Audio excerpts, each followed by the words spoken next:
యష్మికి నిఖిల్కి చాలా పెద్ద గొడవ అయింది అండ్ యష్మికి ఫీలింగ్ ఉంది, నేను నో చెప్పాను అన్నాడు.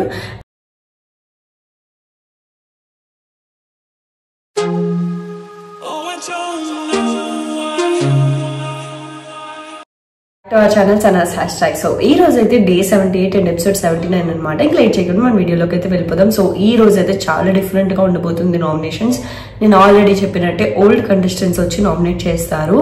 సో ఎవరైతే ఎక్స్ కంటెస్టెంట్స్ ఎలిమినేట్ అయిపోయిన వాళ్ళు ఉంటారో సో వాళ్ళు వచ్చి నామినేట్ చేయబోతున్నారు.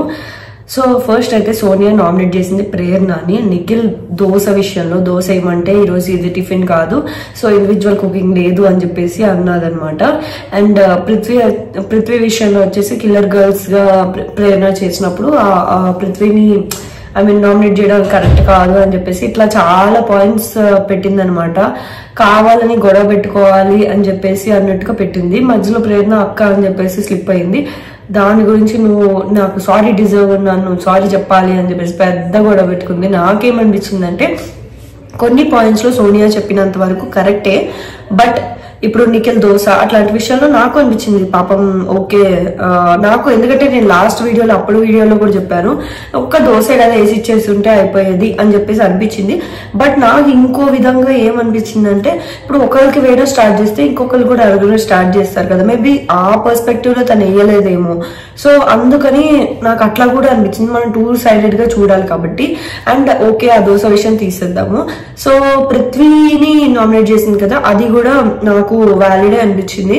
సో ఆ రోజు ఆ పాయింట్ కన్నా వేరే పాయింట్ ఇంకా గట్టిగా ఉంది కాబట్టి అది నామినేట్ చేసి ఉండాల్సింది. అండ్ మిగతా కావాలని గొడవ పెట్టుకుందని చెప్పేసి సోనియా నాకు అనిపించింది. జస్ట్ అక్క అని స్లిప్ అయినందుకు ఓకే సీరియస్ అవ్వచ్చు, బట్ దానికోసం నువ్వు నాకు సారీ చెప్పాల్సింది అని చెప్పేసి చాలా పెద్ద గొడవ పెట్టుకుంది. అసలు సోనియా ఇంటికి వస్తేనే పెద్ద కంప అయిపోయింది ఇంట్లో అనిపిస్తుంది. అంతలాగా ఊరికనే గొడవ పెట్టుకుంటది, పెద్ద నాయిస్ పొల్యూషన్ అనిపిస్తుంది సోనియా రాగానే. అండ్ సెకండ్ నామినేట్ చేసింది నిఖిల్ ని. అసలు ఇది ఎవరు ఎక్స్పెక్ట్ చేయరు, ఈవెన్ నిఖిల్ కూడా ఎక్స్పెక్ట్ చేసి ఉండడు. సో ఎందుకు అంటే తేజాని ఎందుకు నామినేట్ చేశారు, డిస్రెస్పెక్ట్ అని చెప్పేసి మిగతా ఫ్రెండ్స్ ఎవరిని నామినేట్ చేయలేదుగా. అండ్ యష్మి, సో ఇప్పుడు ఈ పాయింట్ గురించి మాట్లాడదాము. సో తేజాని డిస్రెస్పెక్ట్ అని చెప్పేసి నామినేట్ చేశాడు, ఓకే. ఫ్రెండ్స్ నామినేట్ చేయలేదు, అది కూడా ఓకే. ఎందుకంటే తన గ్రూపిజం ఆబ్వియస్ గా నడుపుతున్నాడు, అది అందరికి అర్థమవుతుంది. అది మాత్రం నేను వ్యాలిడ్ పాయింట్ అని చెప్పేసి కన్సిడర్ చేస్తాను. అండ్ నెక్స్ట్ ఇంకొకటి వచ్చేసి యష్మికి అండ్ నిఖిల్ కి నడుస్తున్న రిలేషన్ గురించి బయట పెట్టింది. అండ్ వాళ్ళిద్దరు పెద్ద గొడవ అయితే పెట్టేసింది.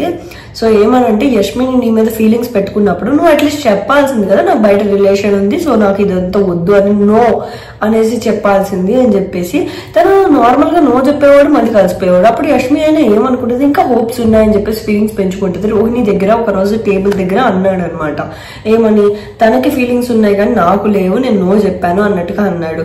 సో ఆబ్వియస్ గా అప్పుడు ఒక అమ్మాయిని బ్యాడ్ గా పోర్ట్రే చేస్తున్నట్టే. ఆ విషయంలో మాత్రం నాకు సోనియా కరెక్ట్ అనిపించింది.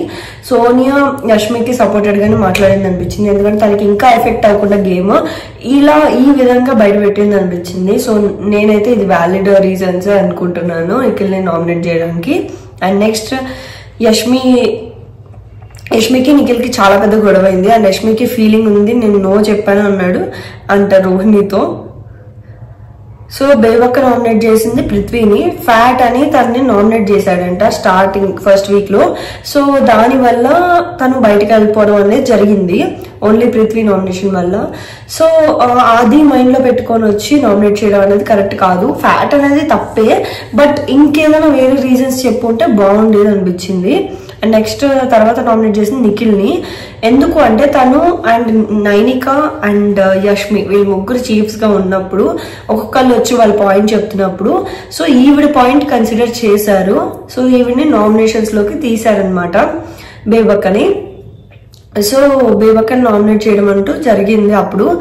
ఎందుకు అంటే ప్రెషర్ కుక్కర్ వల్ల, పప్పు మాడిపోవడం వల్ల ఈవిడ్ని నామినేట్ చేస్తారు. అది ఎంత వర్స్ట్ రీజన్ అసలు. సో అప్పుడు అట్లీస్ట్ ఎందుకంటే నిఖిల్ రైజ్ అవ్వాలి. ఎందుకు రైజ్ అవ్వాలంటే తనే చెప్పాడు ఇండివిజువల్ కుకింగ్ ఎవరిని చేసుకొని ఇవ్వద్దు అని చెప్పేసి. దానివల్ల సీతాని గాని ఎవరిని గాని తను చేసుకొని ఇవ్వాలి, సీతాని నబిల్ని. సో దానివల్ల ఆవిడ మీద అందరికి నామినేషన్ పాయింట్స్ దొరికినాయి, నామినేషన్ వేశారు. సో ఇది ఇదంతా జరిగింది ఎవరి వల్ల? నిఖిల్ వల్ల. సో అప్పుడు రైజ్ చేసి పాయింట్స్ తను సేవ్ చేసి ఉండాలి బేబక్ అని, బట్ తను సేవ్ చేయలేదు. సో దానివల్ల ఈవిడ నామినేషన్స్ లోకి రావడం జరిగింది, ఈవిడ ఎలిమినేట్ అయిపోవడం జరిగింది. సో అందుకని నామినేట్ చేసింది. ఇది నాకు వ్యాలిడ్ పాయింటే అనిపించింది. శేఖర్ నామినేట్ చేసింది ప్రేరణని. నిఖిల్ వాటర్ టాస్క్ లో ఫిజికల్ అయ్యాడు అయినా సరే నువ్వు గౌతమ్ ని నామినేట్ చేసావు అని చెప్పేసి. నిజంగానే నాకు ఇది అనిపించింది, నిఖిల్ అంత ఫిజికల్ అయితే గౌతమ్ ని ఎందుకు అన్నదంటే గౌతమ్ రెచ్చగొట్టడం వల్లే నిఖిల్ ఫిజికల్ అయ్యాడు. ఓకే, రెచ్చగొట్టడం వల్ల అది నేను ఓకే చేస్తాను, కానీ నిఖిల్ ని కూడా నామినేట్ చేసి ఉండాల్సింది కదా ఏదో ఒక వీక్ లో అని అనిపించింది నాకు కూడా. అండ్ నెక్స్ట్ నామినేట్ చేసింది యష్మిని నామినేట్ చేశాడు గ్రూపిజం గురించి. ఆబ్వియస్ గా ఇది కరెక్టే. సో బయటకి అలాగే పోర్ట్రే అవుతుంది, గ్రూపిజం నడిపిస్తుంది అన్నట్టు. సో అందుకని నామినేట్ చేయడం కరెక్టే. సో లాస్ట్ అయిపోయినాక అవినాష్ అండ్ రోహిణి, నిఖిల్, యష్మి, ప్రేరణ వీళ్ళందరూ గొడవ దీని గురించి, ఈ గ్రూపిజం గురించి. సో వాటర్ టాస్క్ గురించి, పానిపట్ వాటర్ టాస్క్ గురించి. సో అందరికి నిఖిల్ చాలా లాగేశాడు, దానివల్ల దెబ్బలు తగిలినాయి అన్నట్టుగా పోర్ట్రే అయింది. బట్ మీరేమో ఇప్పుడు వచ్చి దెబ్బలు తగలలేదు అంటున్నారు అని చెప్పేసి నామినేట్ చేశారు. ఐ మీన్ ఆ పాయింట్స్ తీసి గొడవ అయింది. So that's it for today guys. Hope మీకు ఈ వీడియో నచ్చినట్టయితే సబ్స్క్రైబ్ చేసుకోండి. Bye, love you all. So నా వీడియో కనుక మీకు నచ్చినట్టయితే లైక్, షేర్, సబ్స్క్రైబ్ చేయడం మర్చిపోవద్దు. So don't forget to subscribe.